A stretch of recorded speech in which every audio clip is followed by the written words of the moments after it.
Amém, amém. Esse Sementes que Voam, engraçado, eu estava pensando, né, orando, falei, Senhor, qual será os sementes que voam para o dia 8, próxima quinta-feira? E o Espírito Santo de Deus me levou a alguns versículos da palavra, que eu diria como devemos nos comportar para encontrarmos com o Senhor Jesus Cristo nos ares, no glorioso e grandioso dia da volta de Jesus, do arrebatamento da igreja. Então o Senhor me levou até esses versículos, e agora eu entendo perfeitamente por quê, né? Porque nós não enxergamos à frente, mas Deus enxerga. É o que nós estávamos falando sobre aliança, sobre compromisso com a verdade, sobre Mateus 7, enfim. E tudo isso me levou a 1 Tessalonicenses 4,13. Se você tiver uma Bíblia aí, um smartphone para acompanhar, ou escrever, ler depois, porque a gente fala muito do arrebatamento, e hoje nós vamos ler esses versículos.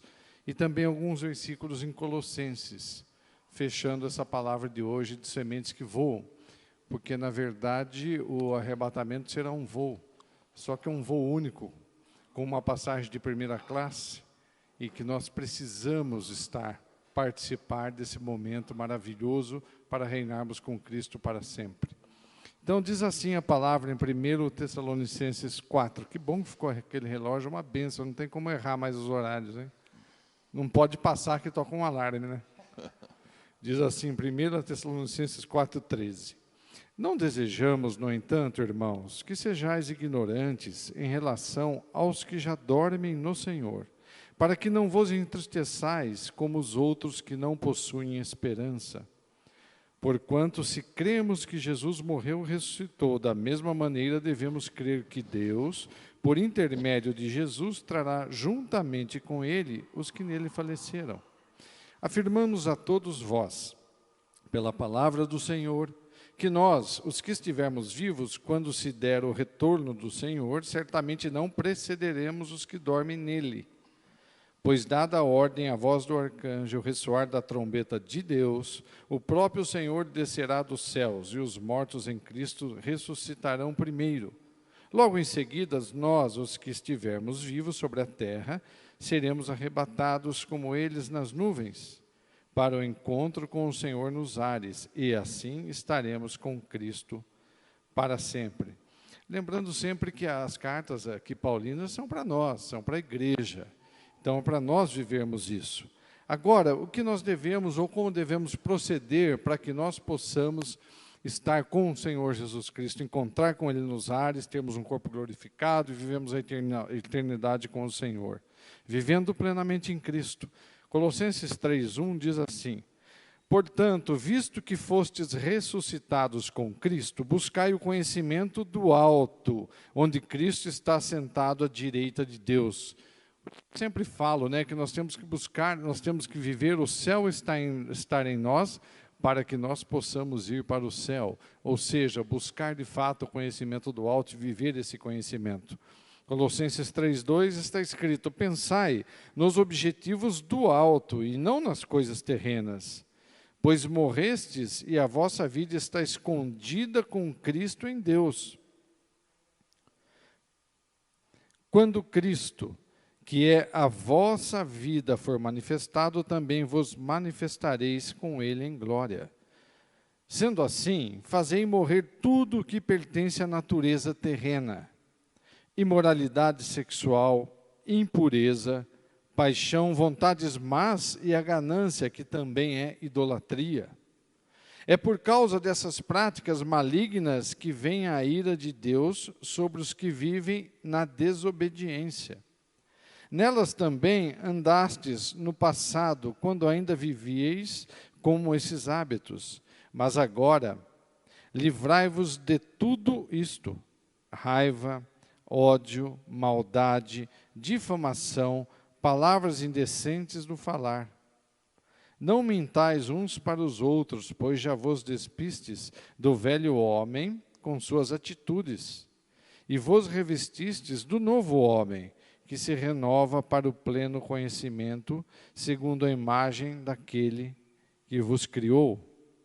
Assim, Como povo escolhido de Deus, santo e amado, revesti-vos de um coração pleno de compaixão, de bondade, humildade, mansidão e paciência. Zelai uns pelos outros e perdoai-vos mutuamente. Caso alguém tenha algum protesto contra o outro, assim como o Senhor vos perdoou, assim também procedei. Acima de tudo, no entanto, revesti-vos do amor, que é o elo da perfeição. Seja a paz de Cristo o juiz em vossos corações, tendo em vista que fostes convocados para viver em paz, como membros de um só corpo, e sede agradecidos. Habite ricamente em vós a palavra de Cristo. Ensinai e aconselhai uns aos outros com toda a sabedoria. Cantai salmos, hinos e cânticos espirituais, louvando a Deus com gratidão no coração. E tudo quanto fizerdes, seja por meio de palavras ou ações, fazei em nome do Senhor Jesus, oferecendo por intermédio dele graças a Deus Pai. Então, aqui nós vemos, da volta de Jesus, o arrebatamento da igreja. Não sabemos o dia nem a hora, mas uma coisa nós precisamos saber, que nós temos que estar preparados para esse momento. Porque as pessoas confundem um pouco o evangelho da graça. A graça é presente e merecida, o que Jesus pagou naquela cruz para nos libertar, para nos salvar. Com tudo pode, mas nem tudo me convém. Então nós temos que ter esse cuidado e meditarmos na palavra de Deus de fato, e orarmos todos os dias, jejuarmos, para que nós possamos viver de fato a palavra do Senhor. Porque se enganam aqueles que acham que todos sobem, que o arrebatamento é para... Não é. Tanto que a Bíblia, todas as passagens que nós vemos sobre arrebatamento, parábolas de Jesus falando, sempre ele usa, um estará na cama, um será arrebatado, outro ficará, um estará no campo colhendo, um irá e o outro ficará. Então é um número seleto de pessoas. Digamos hoje uma porcentagem, eu não quero falar em números, mas pequena daqueles que conhecem a palavra de Deus. Porque a palavra, aqui as cartas são escritas para nós, igreja. E as pessoas às vezes não têm esse entendimento e acham que tudo pode. Não, nem tudo convém. É só nós estarmos de acordo, vivemos de acordo com a palavra, para que tenhamos a certeza da salvação, porque a temos, e também a certeza que seremos arrebatados com o Senhor. Cai novamente no Mateus 7, 19 e 20, que eu li hoje de manhã, que muitos ficarão, muitos bispos, pastores, apóstolos, que dizem servos, que acham que são perfeitos, que fazem a obra de Deus. Deus é justo, Deus é amor, mas as pessoas esquecem da segunda parte, Deus é justo. Então, para estar com o Senhor, para encontrar com Jesus nos ares, de fato nós teremos que estar com uma vida reta diante do Senhor. Apocalipse 3, 15 diz assim, e 16, conheço as tuas obras, sei que nem és frio nem quente, antes fosse frio ou quente. E por esse motivo, porque és morno, não és frio nem quente, estou a ponto de vomitar-te da minha boca. Frio, aquele que precisa de ajuda. Quente, aquele que ajuda, que cuida, que se preocupa. E morno é o procrastinador, é aquele que para, que não se posiciona, que deixa as coisas indo acontecer e não resolve. Coisas que envolvem, às vezes, outras pessoas ao redor, mas não se toma uma posição, não resolve, as coisas não acontecem. Boatos, aqueles que lançam boatos, fofocas, esses espalham esse tipo de coisa e não trazem ideias. Mornos, não ajudam em nada, apenas tentam prejudicar. Aquele que não faz o trabalho com amor, com alegria, faz por fazer, morno. Nós temos que agradecer a Deus. Os que murmuram, tantas pessoas murmuram e não agradecem por nada, um dia bonito, a saúde, ter um pão sobre a mesa.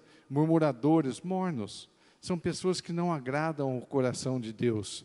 Essa semana eu vi uma reportagem, um menino de 10 anos, até chamado Davi, que ele é um surfista, é campeão mundial na área de surf, na categoria dele, melhor dizendo, né?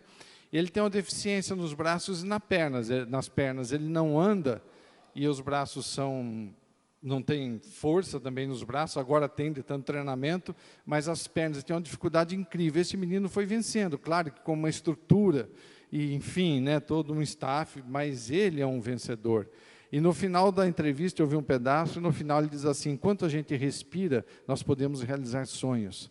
O menino com todas aquelas dificuldades, realizando sonhos. Eu vejo pessoas tão saudáveis, que acordam já reclamando, porque vão trabalhar mornos, que não resolvem, mornos, pessoas que não se posicionam, mornos. Então nós temos que estar atentos àquilo que Deus tem para nós, para a nossa vida, para que nós de fato possamos estar com Jesus, com o Senhor Jesus nos ares, para reinarmos com Ele por toda a eternidade. Amém? Fica aqui os sementes de voo de hoje, com essa palavra, com a leitura desses textos. Espero que edifique, que nós estejamos atentos àquilo que Deus tem para cada um de nós. Dia abençoado. Amém.